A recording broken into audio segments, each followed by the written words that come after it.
Hello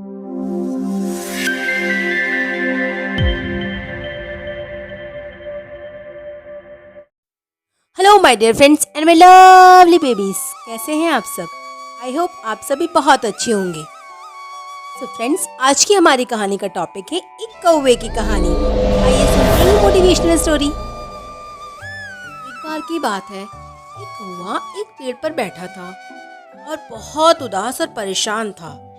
वो उस पेड़ पर बैठकर रो रहा था। उसी पेड़ के नीचे एक बुजुर्ग बैठे हुए थे। जब उन्होंने देखा तो उन्होंने कौवे से पूछा, क्यों रो रहा है? कौवे ने कहा, मैं अपने इस काले रंग और बेसुरी आवाज से परेशान हो चुका हूँ। जिसके भी घर के बाहर बैठता हूँ वो मुझे उड़ाकर भगा देते हैं। कोई मुझे कंकर मारता है तो कोई मुझे गालियाँ देता है। मुझे कोई भी पसंद नहीं करता।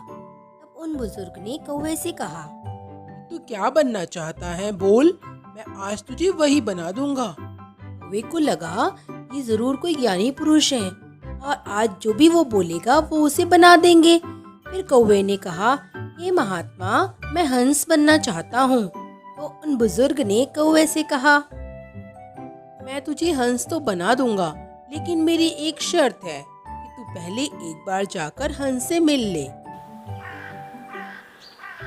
वह अब खुशी खुशी हंस के पास गया और उससे कहता है, अरे हंस, तू कितना खुश नसीब है यार। तू कितना सफेद और सुंदर है। तू तो बड़ा खुश होता होगा ना अपने रंग के कारण। हंस ने फिर कौवे से कहा, ये तुमसे किसने कहा कि मैं खुश हूँ? यह सुनकर कौवा हैरान हो गया। हंस ने कौवे से कहा, ये सफेद रंग कोई रंग है भला? जब मैं पानी में तैरता हूँ तो सफेद रंग के कारण किसी को दूर से नजर तक नहीं आता। यह सब सुनकर कौवे ने हंस से कहा, अगर तुम्हारी जिंदगी इतनी खराब है तो फिर तुम क्या बनना चाहते हो? हंस ने कहा, अगर मुझे मौका मिले तो मैं तो मिट्टू तोते की तरह बनना चाहूंगा। कितना मस्त हरे कलर का होता है। ऊपर से उसकी चोंच तो देखो, लाल रंग की होती है। सभी उससे बातें करते हैं और वो भी सबसे बातें कर सकता है। लोग उसे सोने के पिंजरे में अपने घर में पाल कर रखते हैं। अब कौवा और हंस दोनों मिट्टू को देखने के लिए उड़ जाते हैं। 3 चक्कर लगाने के बाद वो मिट्टू को एक पेड़ पर देखते हैं और दोनों उसके पास गए और उससे कहा, अरे मिट्टू भाई, तेरी तो जिंदगी बड़ी मस्त है। तू तो कितना सुंदर है। तू तो बहुत खुश रहता होगा ना? मिट्टू ने उन दोनों से कहा, ये तुम्हें किसने कह दिया कि मैं खुश हूँ? मैं अपनी लाइफ से बहुत परेशान हूँ। कौवे ने कहा, अब तुझे क्या प्रॉब्लम है यार? मिट्टू ने कहा, ये भी कोई रंग है? हरा कलर पेड़ों के कलर से मिल जाता है।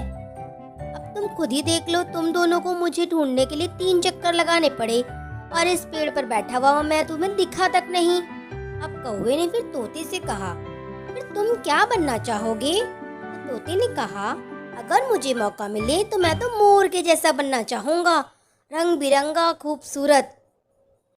फिर वे तीनों उड़कर मोर के पास गए। मोर को देखते ही तीनों ने कहा, मोर भाई, आपकी ज़िंदगी तो बहुत बढ़िया होगी ना। आप तो कितना अच्छा नाचते हो और जब आप नाचते हो तो आपको देखने दूर दूर से लोग आते हैं। मस्त लाइफ है आपकी तो। फिर मोर ने उन तीनों की तरफ देखते हुए उदासपन से कहा, अरे भाई, तुमसे किसने कह दिया कि मैं अपनी ज़िंदगी में खुश हूँ? अब कौवा बड़ा हैरान हुआ और उसने मोर से पूछा, क्या आप भी अपनी ज़िंदगी से खुश नहीं हैं? आपको क्या प्रॉब्लम है? तब मोर ने कहा, ध्यान से एक आवाज़ सुनो जो धीरे धीरे हमारी तरफ बढ़ रही है। कौवे ने कहा, ये कैसी आवाज़ है मोर भाई? मोर बोला, शिकारी की। हर वक्त हमें शिकारियों से बचकर भागना पड़ता है। अगर किसी शिकारी ने हमें पकड़ लिया तो एक एक कर कर हमारे सारे पंख नोच लेता है और हमारे बॉडी को बिल्कुल बदसूरत बना देता है, पूरी खूबसूरती छीन लेता है। फिर कौवे ने मोर से कहा, तो फिर तुम क्या बनना चाहोगे? मोर ने जो उत्तर दिया, यह सुनकर कौवे के तो होश ही उड़ गए। मोर ने कहा, मैं तुम्हारे जैसा बनना चाहता हूँ, तुम्हारे जैसा काला रंग चाहता हूँ। तुम्हें किसी की बात की कोई टेंशन नहीं। जहाँ तुम्हारा मन होता है तुम उड़ सकते हो, जिस दिशा में जाना चाहो जा सकते हो, जो खाना चाहो खा सकते हो। तुम्हें शिकारियों का भी कोई डर नहीं, क्योंकि कोई शिकारी तुम्हें पकड़ना ही नहीं चाहता है। ना ही कोई इंसान तुम्हें पिंजरे में रखना चाहता है। तुम अपनी मर्जी के मालिक हो। मैं तुम्हारे जैसी आज़ाद ज़िंदगी जीना चाहता हूँ। यह सब सुनकर कौवा बड़ा हैरान हुआ और सीधा उड़कर वापस उन बुजुर्ग के पास चला गया। जब बुजुर्ग ने कौवे को देखा तो उन्होंने उससे पूछा, मिलाया तू हंस से, बता अब तुझे हंस बना दूं क्या? कौवे ने फिर मुस्कुराते हुए बुजुर्ग को देखा और कहा, नहीं नहीं, आप मुझे ऐसा ही रहने दीजिए। जैसा हूँ मैं ठीक हूँ। मुझे अपनी ज़िंदगी बहुत पसंद है। दोस्तों, इस कहानी से हमें यह सीख मिलती है कि हमें अपने आप को कभी भी दूसरों से कंपेयर नहीं करना चाहिए, क्योंकि उस पूरी दुनिया में हमारा रोल हमसे बेहतर कोई नहीं कर सकता। कभी सूरज और चांद का भी कंपैरिजन होता है भला, क्योंकि दोनों अपने अपने समय पर चमकते हैं और दोनों की अपनी अपनी खूबसूरती है। जब हम खुद को किसी से कंपेयर करते हैं तो वो कंपैरिजन नहीं होता, वो हमारी खुद की इंसल्ट होती है। So guys, please don't compare yourself to anyone. अगर आपको ये स्टोरी अच्छी लगी तो प्लीज हमारे चैनल को लाइक, शेयर एंड सब्सक्राइब करिए, ताकि हम ऐसी ही कहानियाँ आपको सुनाते रहें। Thank you so much.